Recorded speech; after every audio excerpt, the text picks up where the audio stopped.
স্বাস্থ্য অধিদপ্তরের করোনা শনাক্তের হিসেবে গোজামিল একই ব্যক্তিকে গোনা হচ্ছে 3 থেকে 4 বার। আমরা দ্বিতীয়বার আসি ফলো আপ, থার্ড টাইম আসার কোনো অপশন এখানে আছে বলে মনে হয় না। আমি মূলত সেকেন্ড টাইম আমি আমার মতো ওখানে ফলো আপে টিক চিহ্ন দিয়েছি, কিন্তু ওখানে কোনো কিছু ছিল না। যারা হোম আইসোলেশনে ছিলেন তাদের তথ্যগুলো এপ্রিল মাসের পরে আইডিসিআর সংগ্রহ করেনি। রোগীর যে ফলো আপ, সেই ফলো আপটা সেটা আর করা যায়নি। মহামারী মোকাবেলায় পিছিয়ে যাচ্ছে বাংলাদেশ। এই ধরনের অসম্পূর্ণ এবং ত্রুটিপূর্ণ তথ্য দিয়ে করোনার প্রতিরোধ, নিয়ন্ত্রণ কিংবা চিকিৎসা কোনোটাই আসলে কিন্তু ভালো মতো সম্ভব না। দেখছিলেন বিশেষ শিরোনাম। সকালের সময়ের সঙ্গে আছি আমি মৌসুমী মৌ। এবার অন্যান্য শীর্ষ সংবাদ। প্লাজমা দেওয়ার নামে টাকা হাতিয়ে নিচ্ছে কয়েকটি প্রতারক চক্র, রাজধানীতে গ্রেফতার এক। চট্টগ্রামে নকল হ্যান্ড স্যানিটাইজারের রমরমা ব্যবসা। রাতের ঢাকায় তৎপর হয়ে উঠেছে অপরাধীরা, বাসাবাড়িতে বাড়ছে চুরি। করোনার কারণে লোকবল সংকটকে দুষছে আইন শৃঙ্খলা রক্ষা বাহিনী। রাষ্ট্রায়ত্ত পাটকল শ্রমিকদের শতভাগ পাওনা পরিশোধের নির্দেশ প্রধানমন্ত্রীর। 2 লক্ষ টাকার কম হলে পাবেন পুরোটাই নগদ, বেশি হলে অর্ধেক যাবে সঞ্চয়পত্রে। খাল সংস্কারের নামে রাজধানীতে প্রতি বছর উধাও শত শত কোটি টাকা, কাজ হচ্ছে না কিছুই। কাঁদা ছোড়াছড়িতে ব্যস্ত সেবা সংস্থাগুলো। এবং কোরবানির সামনে রেখে শত শত গরু নিয়ে চরম অনিশ্চয়তায় খামারিরা। খরচ ওঠানো নিয়ে এই শঙ্কা, অনলাইনে পশু বিক্রির বিকল্প উদ্যোগ নেয়ার পরামর্শ।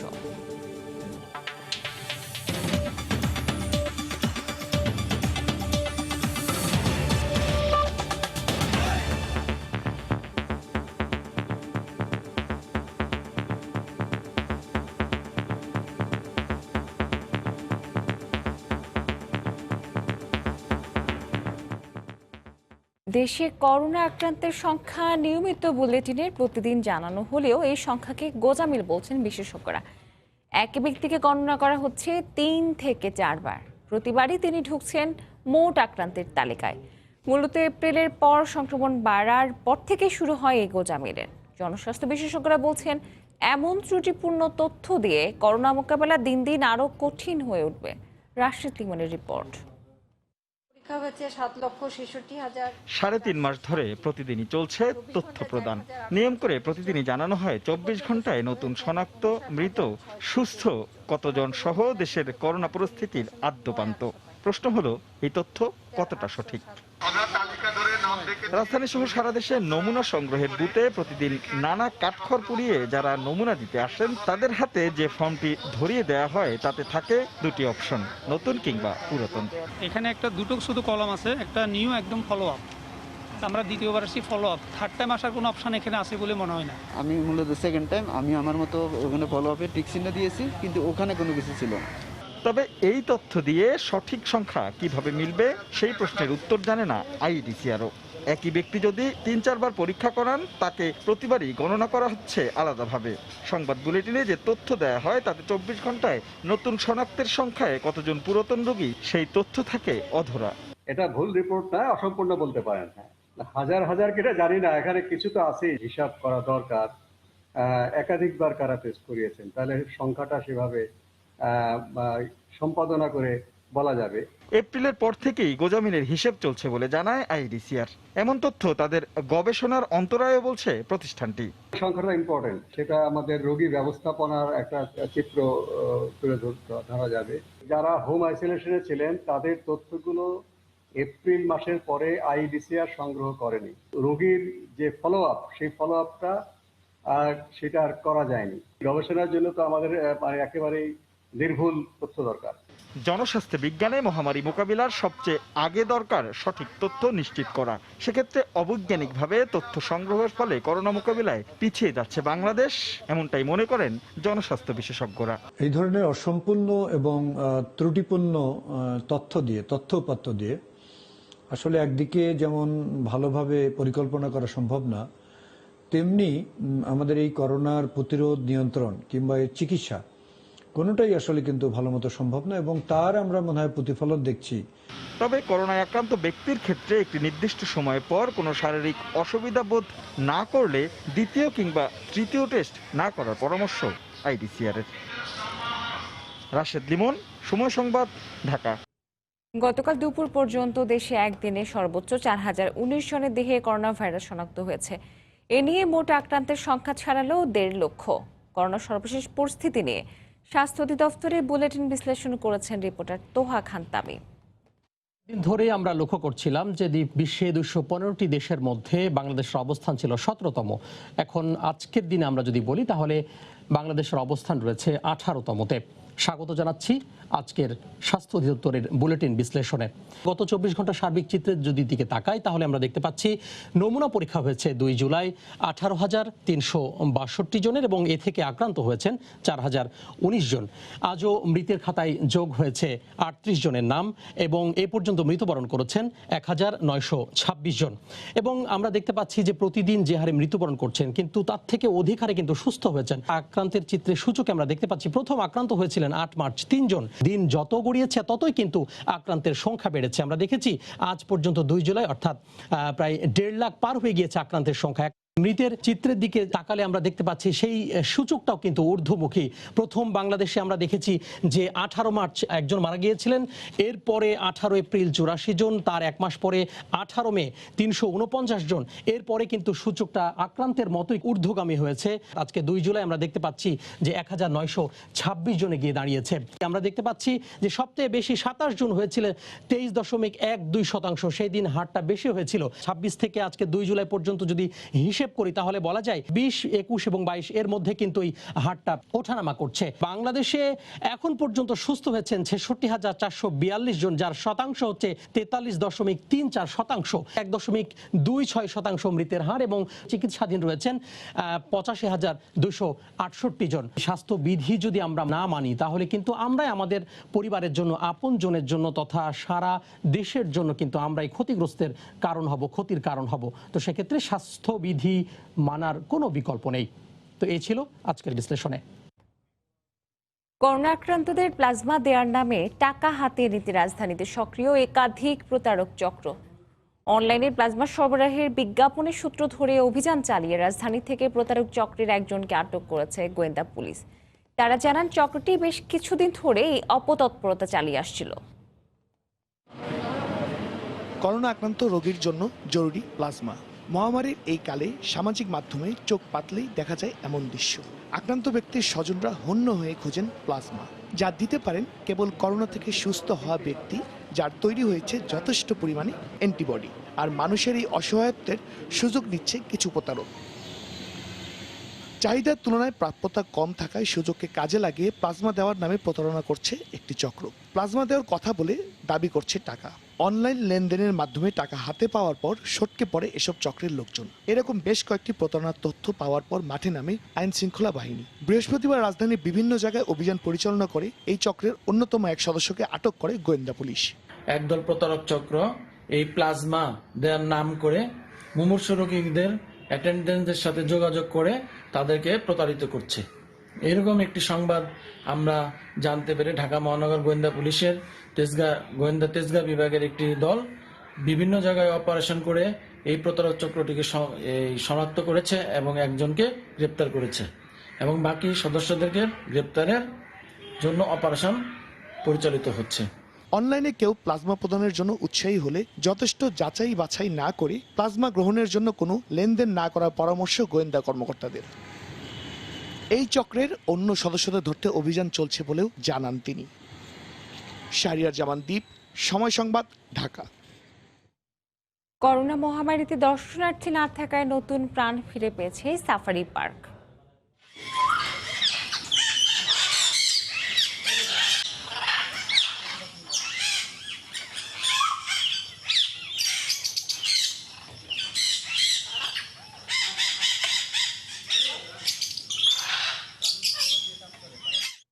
গাজীপুরের বঙ্গবন্ধু শেখ মুজিব সাফারি পার্ক নিয়ে রিপোর্ট থাকছে সংবাদের শেষাংশে।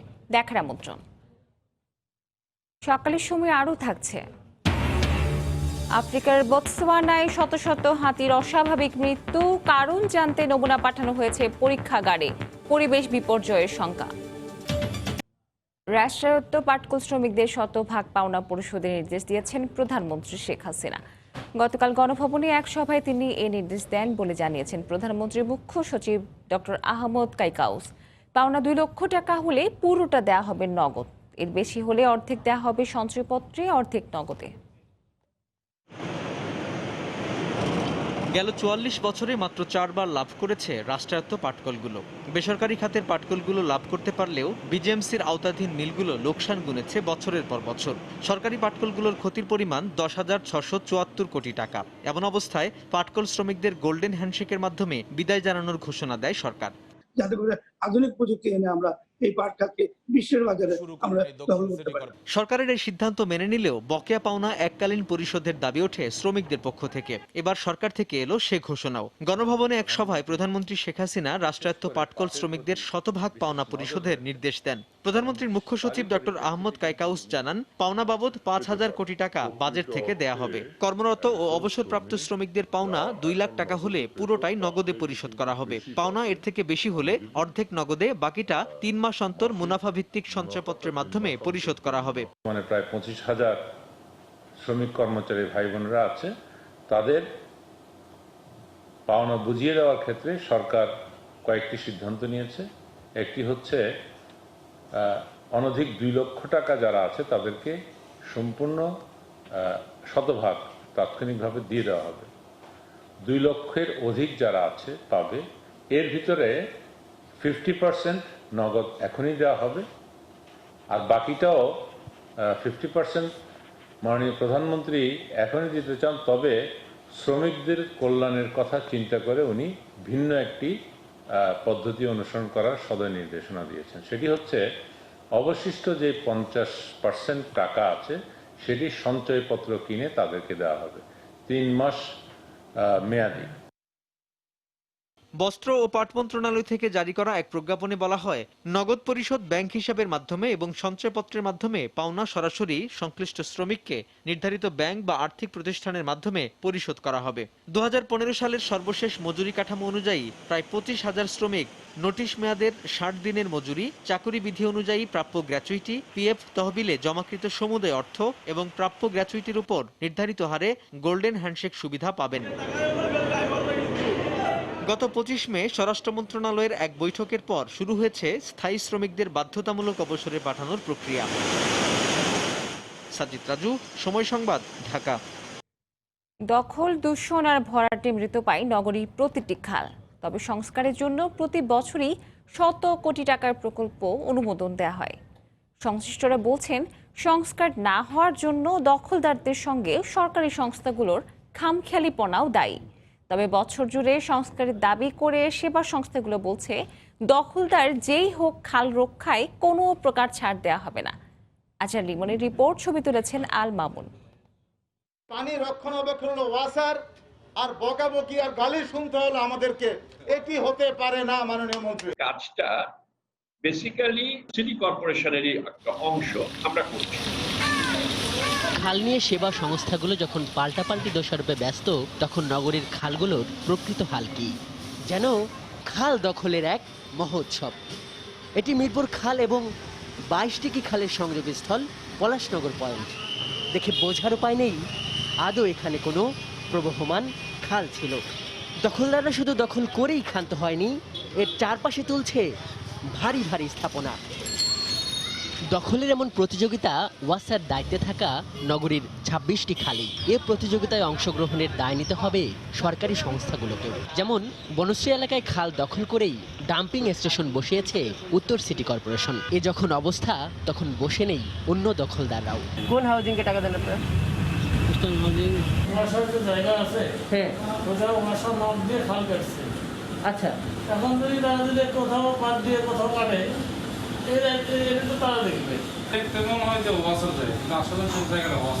এবারে নজর দেওয়া যাক নিয়মিত পরিচ্ছন্নতা ও খনন কাজের দিকে। বছর জুড়ে খাল রক্ষণাবেক্ষণের দায়িত্বপ্রাপ্ত প্রতিষ্ঠান ঢাকা ওয়াসা। এ সংস্থার রয়েছে প্রতি বছর শত কোটি টাকার নতুন নতুন প্রকল্প গ্রহণের রেকর্ড। কিন্তু বাস্তবতা ভিন্ন। সময় সংবাদ ওয়াসা নিয়ন্ত্রিত অধিকাংশ খালে অনুসন্ধান করে সংস্কারের কোনো চিত্র দেখতে পায়নি। একটা কচুরিপানা হয়তো অন্তত 15-20 দিন সময় লাগে, এটা যদি 2-1 দিনে পরিষ্কার করে, 1 মাসে পরিষ্কার করে, এরকম জঙ্গল হয় না। সিটি কর্পোরেশনে বসা দুইজনের গোতাগুতির কারণে এই কাজটা হচ্ছে না। সপ্তাহখানিক আগে যে বৃষ্টিটা হলো দুপুরের টাইমে, আপনার এই কালবাট এইসব এলাকা বাড়িঘর সব তলিয়ে যায়। মাটির উপরে গাছ জ্বালায় গেছে, এই গাছের উপরে গাছ কাটা খাওয়ায় মানুষ আটতে পারে। পরিবেশবাদীদের আক্ষেপ, সংস্থাগুলোর প্রকল্প গ্রহণের আগ্রহের মতো রক্ষণাবেক্ষণের আগ্রহ নেই। যদিও ওয়াসা এমডির দাবি তারা কাজ করে যাচ্ছেন। যে কেই হোক না কেন খালকে দখল করে কোনো কিছু করবে, এটাকে আমরা আমাদের পক্ষ থেকে নোটিশ দেই, এমনকি আমরা ডিসি অফিসকেও জানাই যেন তারা যেন অ্যাকশন নেয়। প্রকল্পগুলো নেওয়া হয় খুবই মাথাভারী প্রশাসন থেকে। ওই প্রকল্পে দেখবেন ড্রেজার কিনতেই প্রচুর টাকা ব্যয় হয়ে যায়। 1985 সালে রেকর্ডে ঢাকায় 54টি খাল থাকলেও বর্তমানে খালের সংখ্যা 26টি। এসব খালের মালিকানা ঢাকা জেলা প্রশাসনের, তবে দেখভালের দায়িত্ব ঢাকা ওয়াসার। আজহার লিমন, সময় সংবাদ, ঢাকা। সকালের সময় আরও থাকছে। লম্বা সময় পর ক্রিকেট মাঠে ফেরাতে বিসিবির জোর প্রস্তুত রাখা হয়েছে 8টি ভেন্যু।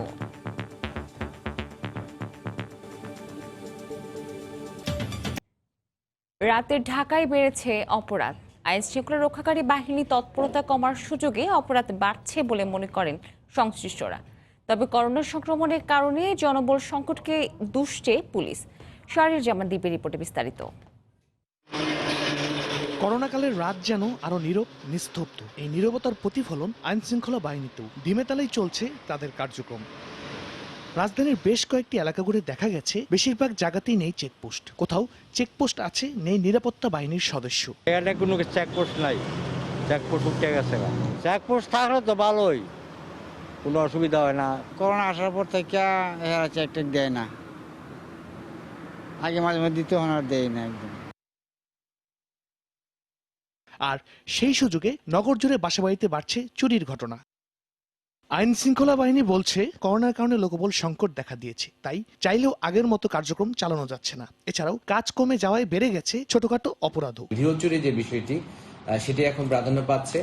পাশাপাশি বিভিন্ন জায়গায় হঠাৎ করে যে বিভিন্ন ধরনের মূল্যবান সামগ্রী ছিনিয়ে নেওয়ার ঘটনা, সে ধরনের অভিযোগ পাচ্ছি আমরা মূলত এই দুটো বিষয়কে মাথায় রেখে আমরা নিরাপত্তা ব্যবস্থা পুনর্বিন্যস্ত করেছি। আমাদের যে স্ট্যাটিক ডেপ্লয়মেন্ট সেটাকে আমরা হ্রাস করে আমরা মূলত যে মোবাইল ডেপ্লয়মেন্ট সেগুলোকে দিকে আমরা মনোনিবেশ করি। অপরাধীদের আইনের আওতায় আনতে সচেষ্ট থাকার কথাও জানান তিনি।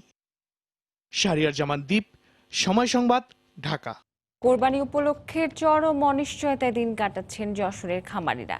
চাহিদার তুলনায় বেশি গরু উৎপাদন হলেও করোনার কারণে গরু বিক্রি করতে পারবেন কিনা তা নিয়ে শঙ্কিত তারা। যশোর থেকে জুয়েল মৃদার তথ্য, আবুল কালাম আজাদের ছবিতে রিপোর্ট।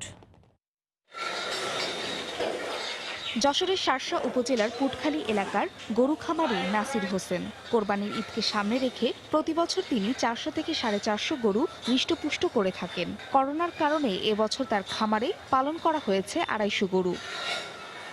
সারা বছর গরু মোটা তাজাকরণ করতে বড় অঙ্কের টাকা বিনিয়োগ হয়েছে, তাই ঈদে গরু বিক্রি করতে পারবেন কিনা তা নিয়ে চরম দুশ্চিন্তায় আছেন। একই অবস্থা ঝিকরগাছার হাসান সহ জেলার ছোট বড় সব খামারির। গরুগুলো আমরা কুরবানিকে সামনে রেখে মোটা তাজাকরণের জন্য প্রস্তুতি করছি। লোক যদি হাটে আসতে না পারে তাহলে তো গরু বেচা কেনাও কম হবে। খাবারের যে দাম করোনার কারণে, এতে আমরা মনে হয় লসের সম্ভাবনা থেকেই যাচ্ছে। এ অবস্থায় খামারিদের রক্ষায় হাট সম্প্রসারণের পাশাপাশি অনলাইনে পশু বিক্রির বিকল্প উদ্যোগ নেওয়ার পরামর্শ অভিজ্ঞজনদের। একই জায়গায় না হয়ে বিভিন্ন জায়গায় হাট বসে এবং তাদের গরুগুলো যেন বিক্রি হতে পারে, এ ব্যাপারে আমরা লোকাল প্রশাসনের সহযোগিতা নিয়ে হাটের সংখ্যা বাড়ানোর জন্য প্রস্তাব করব। বিকল্পটা হচ্ছে যে অনলাইন প্ল্যাটফর্ম দাঁড় করিয়ে সেখানে পশু কেনাবেচা করা, এবং আপনারা জানেন যে বাংলাদেশে এই প্রবণতা দিনকে দিন বাড়ছে। জেলা প্রশাসক জানান অনলাইনে পশু বিক্রি এবং হাট সম্প্রসারণের কাজ ইতোমধ্যেই শুরু করেছেন। অনলাইনে যেন গরু কেনা বেচা হয় এই ব্যাপারে আমরা উৎসাহ দিচ্ছি, এবং গরুর হাটগুলা একটা বড় জায়গায় করার জন্য আমরা যারা ইজারাদার আছে তাদের সাথে কথা বলে এই ব্যবস্থা নেব। প্রাণী সম্পদ অধিদপ্তরের তথ্য মতে এবছর জেলায় 10,282টি খামারে 68,000 গরু ও ছাগল হৃষ্টপুষ্ট করা হয়েছে। সময় সংবাদ, যশোর। কোলাহল মুক্ত প্রকৃতির মাঝে যেন নতুন প্রাণ ফিরে পেয়েছে বঙ্গবন্ধু শেখ মুজিব সাফারি পার্ক। ভরে উঠেছে রঙিন ফুলে। করোনায় দর্শনার্থী না থাকায় উন্মুক্তভাবে বিচরণ করছে পশু পাখি।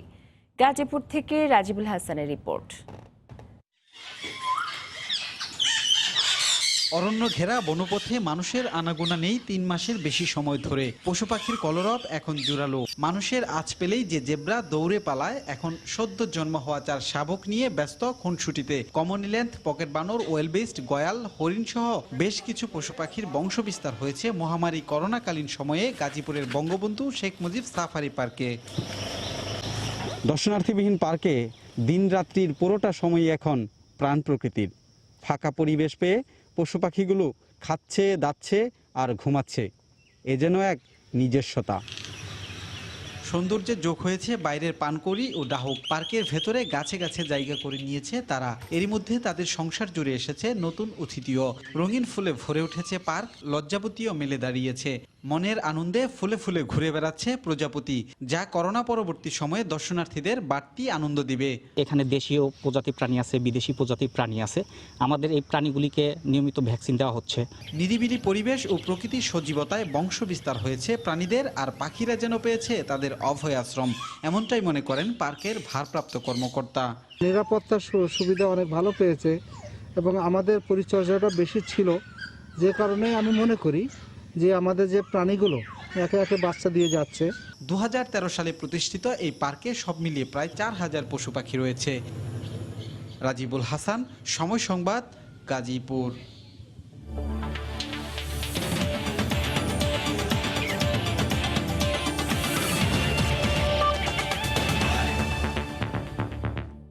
ক্রিকেটে ফিরতে বেশ ভালোভাবে প্রস্তুতি নিচ্ছে বাংলাদেশ ক্রিকেট বোর্ড বিসিবি। করোনার কারণে দেশে ক্রিকেট আঙ্গন স্থবির হয়ে আছে প্রায় 4 মাস। লম্বা সময় পর এবার ক্রিকেট মাঠে ফেরাতে প্রস্তুতি নিচ্ছে বোর্ড। তবে করোনা পরিস্থিতি উন্নতি হলে মাঠে খেলা ফেরানোটা সময়ের ব্যাপার হয়ে দাঁড়াবে। তার আগে প্রস্তুতির অংশ হিসেবে দেশের 8টি ভেন্যু তৈরি রেখেছে বিসিবি। এগুলো হলো মিরপুর শের-ই-বাংলা স্টেডিয়াম, জহুর আহমেদ চৌধুরী স্টেডিয়াম, সিলেট আন্তর্জাতিক স্টেডিয়াম, ফতুল্লাহ খান সাহেব ওসমানী আলী স্টেডিয়াম, কক্সবাজার আন্তর্জাতিক স্টেডিয়াম, খুলনার আবু নাসির স্টেডিয়াম, বগুড়ার শহীদ চান্দু স্টেডিয়াম ও রাজশাহীর শহীদ কামরুজ্জামান স্টেডিয়াম। সকালের সময়ের শীর্ষ সংবাদ জানিয়ে দিচ্ছি আরেকবার। স্বাস্থ্য অধিদপ্তরের করোনা শনাক্তের হিসেবে গোজামিল একই ব্যক্তিকে গোনা হচ্ছে 3 থেকে 4 বার। ভুল তথ্য দিয়ে মহামারী মোকাবেলা অসম্ভব বলছেন বিশেষজ্ঞরা। প্লাজমা দেওয়ার নামে টাকা হাতিয়ে নিচ্ছে কয়েকটি প্রতারক চক্র। রাজধানীতে গ্রেফতার 1। চট্টগ্রামে নকল স্যানিটাইজারের রমরমা ব্যবসা। রাতের ঢাকায় তৎপর হয়ে উঠেছে অপরাধীরা। বাসাবাড়িতে বাড়ছে চুরি। করোনার কারণে লোকবল সংকটকে দুষছে আইন শৃঙ্খলা রক্ষাকারী বাহিনী। রাষ্ট্রায়ত্ত পাটকল শ্রমিকদের শতভাগ পাওনা পরিশোধের নির্দেশ। প্রধানমন্ত্রী 2 লক্ষ টাকার কম হলে পাবেন পুরোটাই নগদ, বেশি হলে অর্ধেক যাবে সঞ্চয়পত্রে। এবং খাল সংস্কারের নামে রাজধানীতে প্রতি বছর উধাও শত শত কোটি টাকা। কাজ হচ্ছে না কিছুই, কাদা ছোড়াছুড়িতে ব্যস্ত সেবা সংস্থাগুলো। এই ছিল সকালের সময়। আপনার মোবাইলে সময় সংবাদ দেখতে সকল খবর পেতে ডাউনলোড করুন সময় অ্যাপস আর সঙ্গে থাকুন সময়ের।